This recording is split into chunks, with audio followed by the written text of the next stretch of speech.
22 குழந்தைங்க ஒரு school bus. ஆனா அவங்கள சுத்தி எரிஞ்சது ஒரு பெரிய காட்டுத்தீ. இது சினிமா கதை இல்ல, இது உண்மை சம்பவத்தை அடிப்படையா கொண்டு எடுக்கப்பட்ட ஒரு எமோஷனல் த்ரில்லர். ஒரு சாதாரண ஸ்கூல் பஸ் டிரைவர் காட்டுத்தீக்கு நடுவுல மாட்டிக்கிட்டு இருக்க 22 குழந்தைங்களை எப்படி காப்பாத்தினாரு அப்படிங்கிறது தான் இந்த கதை. இந்த படத்தோட பேரு த லாஸ்ட் பஸ். வாங்க கதைக்குள்ள போலாம். Welcome to voice over Tamil பையன். கதை 2018 கலிபோர்னியால இருக்கிற பாரடைஸ் அப்படிங்கிற இடத்துல ஆரம்பிக்குது. அன்னைக்கு காத்து ரொம்ப வேகமா வீச ஆரம்பிக்குது. தரையில இருக்கிற புல்லெல்லாம் காஞ்சு போயிருக்கு. ஒரு சின்ன மின்சார பொறி பட்டு காட்டுத்தீ பயங்கரமா பரவ ஆரம்பிக்குது. இது அந்த ஊரையே அழிக்க போகுதுன்னு யாருக்கும் தெரியல. சீஃப் மார்டின் அப்படிங்கிற பெரிய உயர் அதிகாரி ஊரையே காலி பண்ண சொல்லி ஆர்டர் போடுறாரு. ஆனா அங்க இன்ஃபர்மேஷன் சிஸ்டத்துல ஏற்பட்ட ஒரு சின்ன கோளாறு காரணமா அந்த எச்சரிக்கை எல்லா மக்களுக்கும் போய் சேரல. பாதி பேருக்கு ஆபத்து வரப்போறதுன்னு தெரியாம வீட்டுக்குள்ளேயே இருக்காங்க. நெருப்பு இப்போ ஊருக்குள்ள நுழைய ஆரம்பிக்குது. இவர் தான் நம்ம படத்தோட ஹீரோ கெவின், ஒரு ஸ்கூல் பஸ் டிரைவர். அவருக்கு ஒரு பக்கம் உடம்பு சரியில்லாத அம்மா, பேரு ஷெர்ரி, அவங்கள பாத்துக்கிற பொறுப்பு. இன்னொரு பக்கம் அவங்களோட பையன் ஷானுன்னு ஏகப்பட்ட குடும்ப பாரம். கெவின் அன்னைக்கு வழக்கமான ரூட்டை முடிச்சுட்டு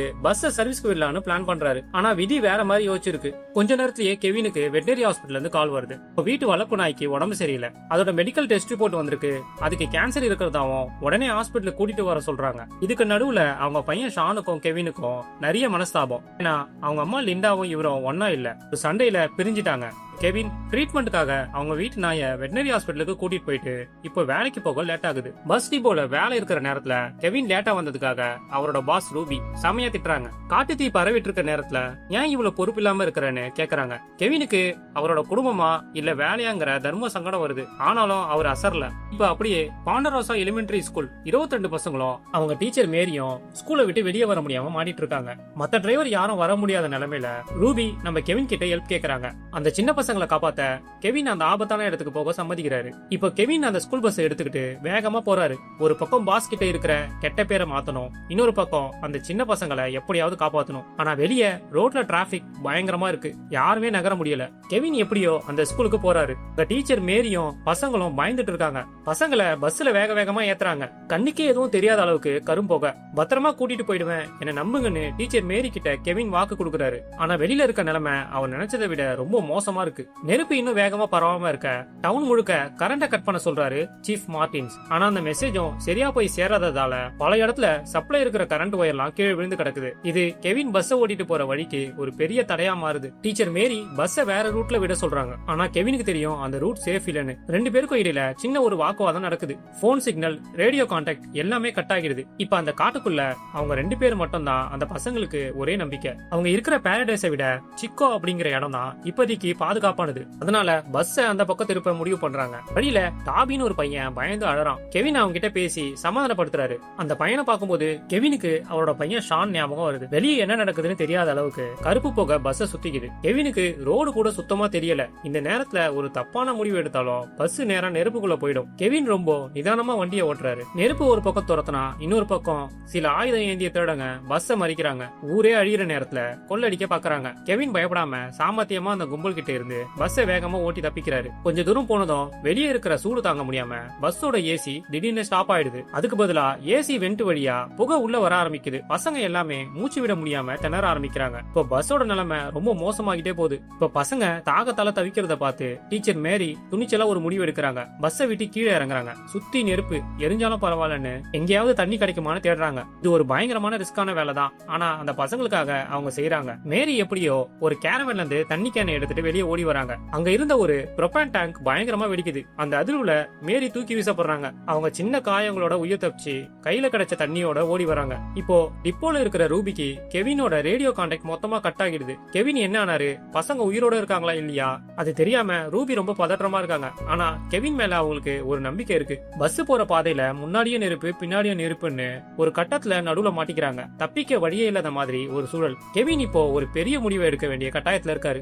பஸ்ஸை விட்டு இறங்கி பசங்களை கூட்டிட்டு ஓடலாமான்னு மேரி கேக்குறாங்க. ஆனா கெவின் வேணான்னு சொல்றாரு. வெளியே காத்துல இருக்கிற வெப்பம் பசங்களை கொண்டுடணும்னு கெவினுக்கு புரியுது. இப்போ பஸ்ஸுக்குள்ளேயே இருக்கிறது தான் சேஃப்னு அவர் நம்புறாரு. இப்போ பஸ்ஸுக்குள்ள மூச்சு விட கஷ்டப்படுற பசங்களுக்காக கெவின் ஒரு ஐடியா பண்றாரு. எல்லாரோட சட்டையும் சின்னதா கிழிச்சு அதை மாஸ்கா மாத்தி தண்ணியில நினைச்சு மூக்குல கட்டிக்க சொல்றாரு. அந்த ஈர துணி புகையை வடிகட்டி அவங்கள காப்பாத்துது. அதே சமயம் பஸ்ல இருக்கிற ஓட்ட வழியா வெளியில இருக்க புகை உள்ள வருது. கெவின் எல்லா ஓட்டைகளையும் டேப்பை வச்சு அடைக்கிறாரு. கொஞ்ச நேரத்திலேயே பஸ் சுத்தி நெருப்பு வர ஆரம்பிக்குது. கெவினோ மேரியும் ஃபயர் எக்ஸ்டிகியூஷன் எடுத்துட்டு போய் அணைக்க ட்ரை பண்றாங்க. ஆனா காட்டு தீய ஒரு ஃபயர் எக்ஸ்டிகியூஷர் வச்சு எப்படி அணைக்க முடியும்? ஃபயர் எக்ஸ்டிகியூஷர் காலியாயிடுது. இப்போ கெவினோ மேரியும் என்ன பண்றதுன்னு தெரியாம முடிச்சிட்டு இருக்காங்க. கெவினோட சட்டையை கழட்டி நெருப்பு அணைக்கிறாரு. ஆனா நெருப்பு அணையிற மாதிரி இல்ல. எப்படியும் இங்க இருந்து தப்பிச்சு போய் தான் ஆகணும்ட்டு பஸ் ஸ்டார்ட் பண்றாரு கெவின். ஆனா அங்கதான் ஒரு பெரிய பிரச்சனை. பஸ்ஸோட இன்ஜின் ஓவர் ஹீட் ஆகி ஆஃப் ஆயிடுச்சு. சுத்தி நெருப்பு எரியுது. பஸ் அப்படியே நிக்குது. கெவின் பதட்டமா கீழே இறங்குறாரு. அந்த நெருப்புக்கு நடுவுல கை சுட்டாலும் பரவாயில்லன்னு இன்ஜினை சரி பண்றாரு. ஒரு மெக்கானிக்கா அவரோட திறமை இப்பதான் கை கொடுக்குது.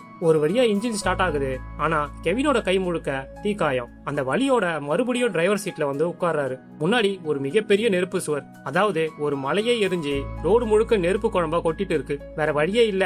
அந்த நெருப்புக்குள்ள புகுதுதான் போயாகணும். கெவின் ஒரு நிமிஷம் அவரோட பையன் ஷானோட முகத்தை நினைச்சு பாக்குறாரு. இன்னைக்கு நான் தோக்க மாட்டேன்னு சொல்லிட்டு ஆக்சிலேட்டரை ஃபுல்லா மிதிக்கிறாரு. அந்த ஸ்கூல் பஸ் இப்போ நெருப்புக்குள்ள நுழையுது. வெளியே டெம்பரேச்சர் எந்த அளவுக்கு இருக்குன்னா பஸ்ஸோட பாடியில இருக்கிற பெயிண்ட் அப்படியே மெழுகு மாதிரி உருகி தரையில ஊத்துது. ஜன்னல் கண்ணாடிலாம் அந்த சூடு தாங்க முடியாம வெடிச்சு செதறுது. பசங்களுக்கு அடிபடாம இருக்கிறதுக்காக மேரி அவங்க எல்லாரையும் சீட்டுக்கு கீழே படுக்க சொல்லி கத்துறாங்க. பஸ்ஸோட டயர்லாம் இப்ப எரிய ஆரம்பிச்சிருச்சு. ஆனா கெவின் ஸ்டேரிங்க ஒரு இன்ச் கூட விடல. புகையால கண்ணு எரியுது, மூச்சு முட்டுது. ஆனாலும் அந்த 22 பிஞ்சு உயிர்களுக்காக தன்னோட உயிரையும் பணைய வச்சு அந்த நெருப்பு நரகத்துக்குள்ள வண்டியை ஓட்டுறாரு. ஒரு கட்டத்துல பஸ்ஸை சுத்தி வெறும் ஆரஞ்சு நிற நெருப்பு தவிர வேற எதுவுமே தெரியல. திடீர்னு ஒரு பெரிய மரம் எரிஞ்சு பஸ்ஸோட முன்னாடி விழுது. ஆனா கெவின் அதை தூக்கி எரிஞ்சிட்டு வண்டியை முன்னாடி ஓட்டுறாரு. இன்னும் கொஞ்சம் தான் தனக்குள்ளேயே சொல்லிக்கிறாரு. பஸ்ஸுக்குள்ள ஒரு நிமிஷம் ஒரு யுகம் மாதிரி இருக்கு. அந்த கரும்புகையை கிழிச்சிட்டு நெருப்பு வளையத்தை தாண்டி அந்த பஸ் வெளியே வருது. ஒரு வழியா அந்த மரண பாதைய கடந்துட்டாங்க. பஸ் முழுக்க கருகி போயிருக்கு. கண்ணாடி இல்லாம ஒரு போர்க்களத்துல இருந்து வந்தா மாதிரி இருக்கு. ஆனா உள்ள இருக்கிற அந்த 22 குழந்தைங்களும் பத்திரமா இருக்காங்க. ஒரு மரண போராட்டத்துக்கு அப்புறம் அந்த பஸ் இப்போ சிக்கோ பார்டருக்குள்ள நுழையுது. அந்த பசங்களோட அப்பா அம்மாலாம் அங்க அழுதுட்டு இருக்காங்க. பசங்களோட நிலைமை என்னன்னு தெரியாம பெத்தவங்க கதறிட்டு இருக்காங்க. அப்பதான் தூரத்துல அந்த ஸ்கூல் பஸ்ஸோட உருவம் தெரியுது. ஒரு நிமிஷம் எல்லாரும் அதிர்ச்சியில உறைஞ்சு போறாங்க. ஏன்னா அங்க வந்து நிக்கிறது ஒரு பஸ் மாதிரி தெரியல. நரகத்துல இருந்து தப்பிச்சு வந்த ஒரு போர் விமானம் மாதிரி பாடி ஃபுல்லா கருகி ஜன்னல் எல்லாம் உடைஞ்சு அந்த பஸ் வந்து நிக்குது. இப்ப பஸ் வந்ததும் ஒவ்வொரு குழந்தையா கீழே இறங்குறாங்க. அப்பா அம்மா அவங்க குழந்தைங்களை கட்டி பிடிச்சிட்டு அழுறாங்க. ஆனா அங்க இருக்கிற அத்தனை பேரோட பார்வையும் அந்த பஸ்ஸோட டிரைவர் சீட் நோக்கிதான் இருக்கு. ஏன்னா யாருமே போக துணியாத அந்த நெருப்புக்குள்ள புகுந்து இந்த 22 பிஞ்சு குழந்தைங்களையும் உயிரோட மீட்டு எடுத்தது யாருன்னு எல்லாரும் பாக்குறாங்க. கெவின் அத்தனை பேரையும் பத்திரமா இறக்கி விட்டுட்டு அந்த டிரைவர் சீட்லயே அப்படியே சாஞ்சு உட்காந்துறாரு. அவரோட கை முழுக்க தீக்காயம் பட்டிருக்கு. அப்படியும் கெவின் பொறுமையா கீழே இறங்கி வந்து அவங்க பாஸ் கிட்ட நான் வேலையை முடிச்சிட்டேன்னு சொல்லிட்டு பசங்களை காப்பாத்தியாச்சு. ஆனா கெவினோட அம்மா ஷெரியும் பையன் ஷானும் எங்க? கெவின் பதட்டமா எவாக்குவேஷன் சென்டர் முழுக்க தேடுறாரு. அம்மா ஒரு வழியா பத்திரமா இருக்காங்க. ஆனா ஷான் எங்க போனான்னு யாருக்கும் தெரியல. கெவின் திரும்பவும் பாரடைஸ்ல இருக்க அவங்க வீட்டுக்கு ஓடுறாரு. அங்க வந்து பார்த்தா அவரோட வீடு முழுசா எரிஞ்சு சாம்பலா இருக்கு. ஊர்ல இருக்க எல்லா குழந்தைங்களையும் காப்பாத்தினேன். ஆனா என் பையனை காப்பாத்த முடியலையேன்னு நினைச்சு ரொம்ப கஷ்டப்படுறாரு. அங்க பாதி எரிஞ்ச நிலையில அவங்க பையனோட போட்டோ எடுத்து பாத்துட்டு இருக்காரு. அப்போ ஒரு கார் வந்து நிக்குது. அதுல இருந்து அவனோட பையன் ஷான் ஓடி வந்து அப்பாவை கட்டிப்பிடிக்கிறான். அப்பா, நீங்க பஸ்ல குழந்தைங்களை காப்பாத்தினத நான் டிவில பார்த்தேன். நீங்க தான் என் ஹீரோன்னு அவன் சொல்லும் போது அத்தனை நாள் இருந்த அந்த மனக்கசப்பு எல்லாம் இப்போ ஒரு நொடியில மறைஞ்சு போச்சு. இப்ப அப்பா பையன் 2 பேரும் ஒருத்தர் புரிஞ்சுக்கிறாங்க. படம் ஸ்டார்டிங்ல சொன்ன மாதிரி இது உண்மையிலே நடந்த சம்பவம். இந்த சம்பவத்துல 85 பேர் இறந்துட்டாங்க. 18,000 வீடுகள் எரிஞ்சு போச்சு. PG&E கம்பெனி அவங்க தப்பு ஒத்துக்கிட்டு பல மில்லியன் டாலர் நஷ்டம் ஈடு கொடுக்கறாங்க. ஆனா அந்த மக்களோட மன துயரத்தை எந்த பணத்தாலும் ஈடுகட்ட முடியாது. கலிபோர்னியா வரலாற்றிலேயே ஒரு கருப்பு தினம். இப்ப நிஜ வாழ்க்கையில அந்த கெவின் ஒரு டீச்சரா மாதிரி சிக்காவுல இருக்கிற பசங்களுக்கு பாடம் சொல்லி தராரு. மேரியும் அவங்க நினைச்சா மாதிரி உலகம் முழுக்க டிராவல் பண்றாங்க. ஒரு கஷ்டமான சூழல்ல கூட அடுத்தவங்களுக்கு உதவணுங்கிற எண்ணம் இருந்தா சாதாரண டிரைவர் கூட ஒரு சூப்பர் ஹீரோ ஆகலாம். இதான் அந்த லாஸ்ட் பஸ். இந்த வீடியோ உங்களுக்கு பிடிச்சிருந்தா ஷேர் பண்ணுங்க. அந்த டிரைவர் கெவினோட வீரத்துக்கு ஒரு லைக் போடுங்க. மறக்காம நம்ம சேனலை சப்ஸ்கிரைப் பண்ணிடுங்க. அடுத்த சூப்பர் வீடியோல உங்களை வந்து சந்திக்கிறேன். அது வரைக்கும் பாய்.